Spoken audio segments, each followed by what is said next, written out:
میں سنیوں سے کہوں گا کہ یہ جو اس ٹائپ کے لوگ ہیں یہ تمہارا مذہب برباد کر رہے ہیں. حافظ یہ قرآن نہیں ہوتے، ان کو قرآن پڑھنا نہیں آتا. جو اسٹائل حفظ قرآن کا ہمارا دعویٰ ہے کہ اس انداز سے کہیں اور قرآن حفظ نہیں ہوتا.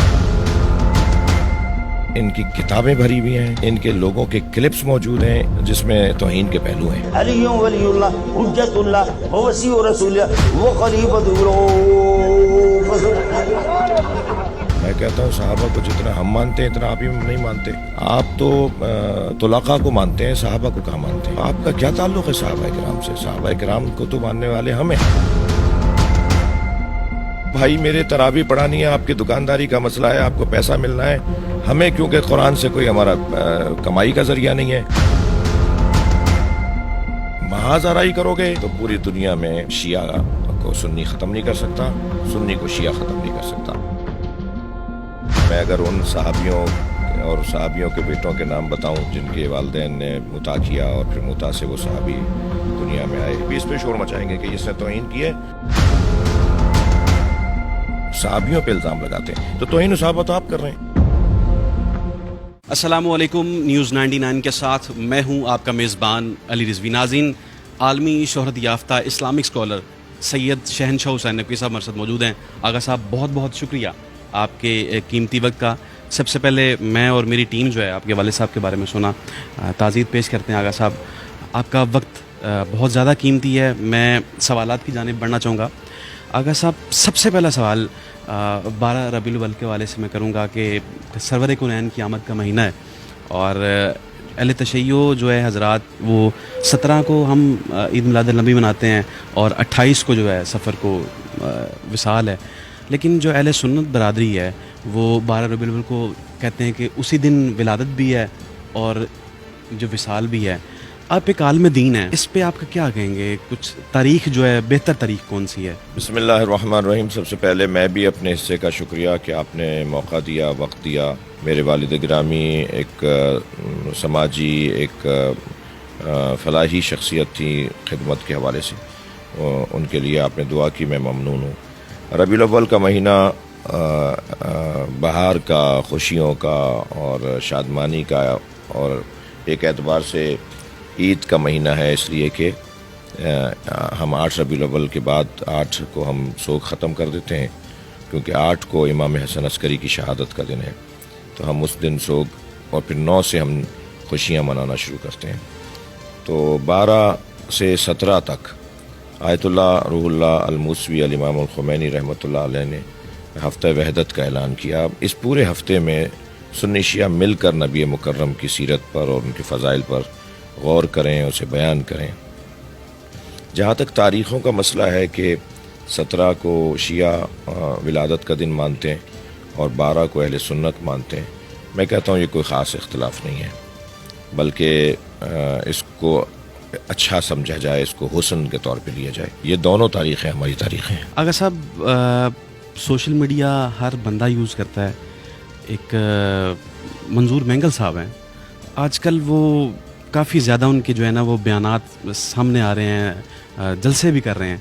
انہوں نے ریسنٹلی بیان دیا ہے، انہوں نے جلسہ کیا اور انہوں نے کہا کہ جو اہل تشیع حضرات کے اندر مجتہدین سے میں کہتے ہیں میں خامنی صاحب سے ملا اور ان کے منہ ٹیڑھے ہوتے ہیں، ان کو حافظ یہ قرآن نہیں ہوتے، ان کو قرآن پڑھنا نہیں آتا.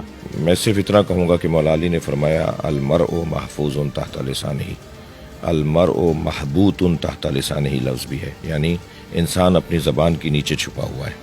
جب بولتا ہے تب پتہ چلتا ہے کہ یہ کتنا پڑھا لکھا ہے. اگر کوئی گالیاں دیتا ہو، کسی کی زبان ایسی ہو کہ جو قرآن کھولا ہوا ہو اور فحاشی کی اور جنسی گفتگو ہو رہی ہو اور اپنے اساتذہ کے بھی کچھ ایسی باتیں بتائی جا رہی ہوں جو میں نے دوستوں نے مجھے بتایا ہے، میں تو جب مجھے پتہ چل جاتا ہے کہ یہ غیر معیاری کوئی ہے ماحول، تو میں تو خود کیونکہ الحمدللہ تہذیب سے باہر نہیں آتا، اس لیے جب کوئی تہذیب سے باہر آیا ہوا شخص نظر آتا ہے یا سنتا ہوں تو میں ویسے ہی نہیں سنتا. یہ ہمارے دوست کبھی کبھی پکڑا دیتے ہیں ہاتھ میں موبائل کے، دیکھیں یہ آپ کو گالی دے رہے ہیں، دیکھیں یہ ہمارے مجتہدین گالی دے رہے ہیں، وہ تو اتفاقاً سن لیتا ہوں. لیکن میں ان صاحب کو زیادہ جانتا نہیں ہوں، مگر اتنا جتنا جانتا ہوں وہ سب آپ بھی جانتے ہیں کہ لطیفے اور توہین آمیز، حتیٰ شیعوں کے لیے نہیں، اپنے لوگوں کے لیے جو انہوں نے باتیں کی ہوئی ہیں، اپنے بزرگوں کے جو کام بتائے ہوئے ہیں شادیوں کے اور جنسی، اور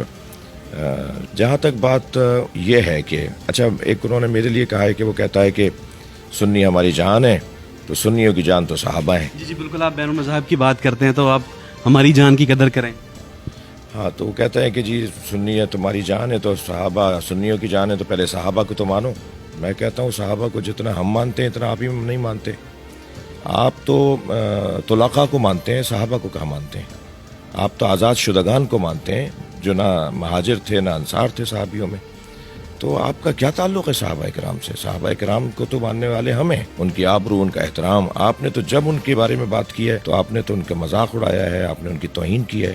گستاخ رسول تو یہ لوگ ہیں. 85 کلپ ان لوگوں کے جمع ہو چکے ہیں. ابھی تو آپ دیکھیے گا کہ اس FIR سے یہ خود ہی کہیں گے کہ یہ جو بل پاس ہوا ہے اس کو واپس کرواؤ. ان کی کتابیں بھری ہوئی ہیں، ان کے لوگوں کے کلپس موجود ہیں. یہ درس جب دے رہے ہوتے ہیں تو وہی تو حدیث سنا رہے ہوتے ہیں جس میں توہین کے پہلو ہیں. جہاں تک انہوں نے جو ہے وہ حفظ قرآن کے حوالے سے بات کی کہ ان کے حافظان قرآن نہیں ہوتے. یہ پیچھے جو میرے کھڑے ہیں یہاں سارے حافظان قرآن ہیں. ہاں شیعہ حافظان قرآن کہتے ہیں ان کو حفظ قرآن پڑھنا نہیں آتا. میں تو عطا پتہ بتا رہا ہوں. یہ چیلنج بھی کر رہے ہیں کہ اگر کسی کو ہم سے سننا ہے تو حیدرآباد میں ایسی، کراچی میں اس وقت میری معلومات میں 1000 سے زیادہ حافظان قرآن پاکستان میں شیعہ ہیں، اور پورے ورلڈ میں 10,000 سے زیادہ حافظان قرآن شیعہ. ٹھیک ہے، آپ کیونکہ آپ کو بھائی میرے تراویح پڑھانی ہے، آپ کی دکانداری کا مسئلہ ہے، آپ کو پیسہ ملنا ہے. ہمیں کیونکہ قرآن سے کوئی ہمارا کمائی کا ذریعہ نہیں ہے. آپ کے ہاں تو ظاہر ہے آپ کے ہاں قرآن سے کمائی کا ذریعہ ہے. تو رہ گئی بات کہ آپ گالیاں دے رہے ہیں، آپ بدتمیزی کر. تو پہلے تو یہ آپ کو جواب کہ ہمارے حافظان قرآن بھی ہیں، قاریان قرآن بھی ہیں، اور ایسے حافظان قرآن ہیں کہ آپ قرآن کی آیت پڑھ کے کہیں کہ 5 آیتیں پیچھے والی سناؤ، 10 آیتیں بعد والی 10ویں آیت سناؤ، اور یہ بتاؤ کہ اس صفحے کے اوپر کتنی آیتیں. جو اسٹائل حفظ قرآن کا ہمارا ہے، میں دعویٰ کرتا ہوں حافظان قرآن کھڑے ہیں، حافظ صاحب کھڑے ہیں، میں ان سے معذرت بھی چاہتا ہوں، ان کا بہت احترام ہے، ان کے سینے میں قرآن ہے، ان کا ہاتھ چومنا چاہیے ہمیں. ہمارے یہاں جس انداز سے قرآن حفظ ہوتا ہے تو ہمارا دعویٰ ہے کہ اس انداز سے کہیں اور قرآن حفظ نہیں ہوتا.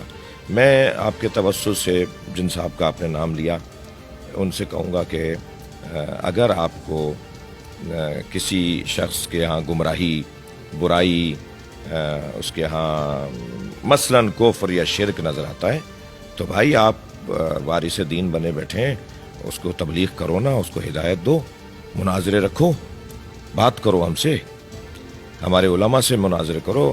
آپ کے ساتھ ہم بات کریں گے. آپ شدت پسندی پر آ جاتے ہو، آپ گالیاں دینے پر آ جاتے ہو، آپ توہین اور گستاخی تو آپ کرتے ہو. گفتگو کرو. وہی جو کلپ آپ گالیوں والا دے رہے ہیں نا، اسی کلپ کے اندر مجھ پر اعتراض کرو کہ شہنشاہ حسین نقوی، ساجد علی نقوی، علامہ ساجد علی نقوی، حافظ ریاض حسین صاحب، شیخ محسن، تمہارے ہاں یہ عقیدہ جو ہے یہ قرآن کے خلاف ہے. تو پھر ہم ایسے ہی تمہارے انداز سے جواب دیں گے کہ یہ عقیدہ ہمارا قرآن کے مطابق ہے. آپ علمی باتیں کرو، آپ ملاقاتیں کرو، آپ آؤ، آپ لے جاؤ، آپ بلاؤ، بات کرو. آپ ہمیں ہدایت دو نا. اگر آپ ہمیں گمراہ سمجھتے ہو، ہمیں غلط سمجھتے ہو، تو آپ ہمارے محاذ آرائی کرو گے تو پوری دنیا میں شیعہ کو سنی ختم نہیں کر سکتا، سنی کو شیعہ ختم نہیں کر سکتا. محاذ آرائی سے انہیں نقصان ہوگا. اب بھی پاکستان میں سن 1982 سے جو ان لوگوں نے مار دھاڑ شروع کی، اس میں ہمارا نقصان تو ہوا ہی، انہوں نے اپنا نقصان کیا ہے. ظاہر ہے پھر وہ بہتی گنگا میں ہر ایک ہاتھ دھو لیتا ہے، پھر گدلے پانی سے مچھلیاں پکڑی جا رہی ہوتی ہیں، پھر جو ہے وہ آندھی طوفان کے اندر کوئی چیز کہیں سے کہیں جا پڑتی ہے.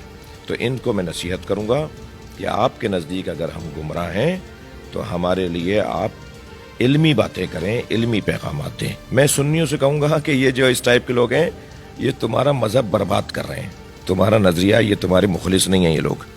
تو اور سنی الحمدللہ سمجھدار ہے اور بہت ہوشیار. سنی قوم بہترین قوم، اور ان کے بعض ملاؤں نے، بعض ان کے پڑھے لکھی شخصیات جو ہیں حیدرآباد میں، پاکستان بھر میں، اسلامی نظریاتی کونسل میں، ملی یکجہتی کونسل میں، اور جو ہے وہ MMA کے زمانے میں جو علماء رہے، اس کے علاوہ اور فورم ہمارے انصاری صاحب نے کراچی میں ایک فورم بنایا ہے، تو وہ بہت اچھے فورم ہیں.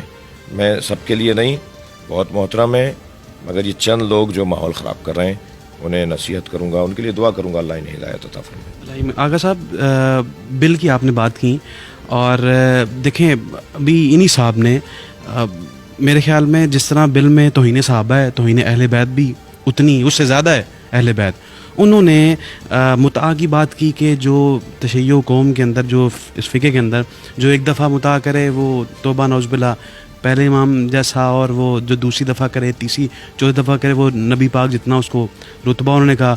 اور دوسری بات انہوں نے جب متعا کی بات کی اور ساتھ ہی شہادت ثالثہ والی بات کی جائے اذان میں، تو انہوں نے وہ نقل اتاری کہ اس طرح شیعہ قوم جو ہے وہ خود ہی.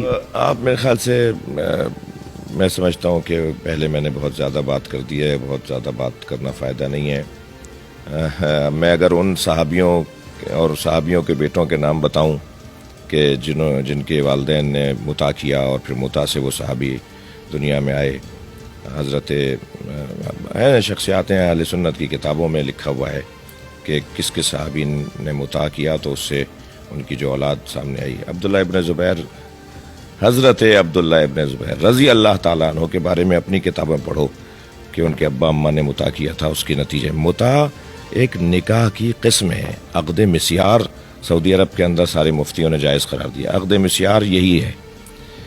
تو پھر ہم میں سے اتنے شیعہ یہاں پر بھی ہیں، اور پوری پاکستان کے شیعوں، پوری دنیا کے شیعوں میں ہم متعا کرتے ہی نہیں ہیں. ایک چیز حلال ہے، رستہ ہے حرام سے بچنے کا. ہم میں سے کسی نے بھی شاید متعا نہ کیا ہو، ٹھیک ہے. ایک آپشن دیا اور ایک اسلام نے رستہ دیا کہ آپ حرام کام سے بچو. یہ نہیں ہے کہ ہمارے یہاں متعا ہوتا ہے اور ہم لوگ متعا کرتے ہیں. ہم کرتے ہی نہیں متعا. ہاں، آپشن موجود ہے. اگر کہیں گناہ میں پڑنے کا خوف ہو تو آپ ایک کمرے میں ہیں، ایک ایسی جگہ پر ہیں، ایک ایسے ماحول میں جہاں آپ گناہ میں چلے جائیں گے، وہاں اگر آپ کے لیے حلال کام کا کوئی طریقہ ہے تو وہ متعا ہے، کیونکہ آپ کی زوجہ مثال آپ کے وطن میں ہے، آپ کسی اور ملک میں ہیں. اس لیے ایک آپشن دیا تھا.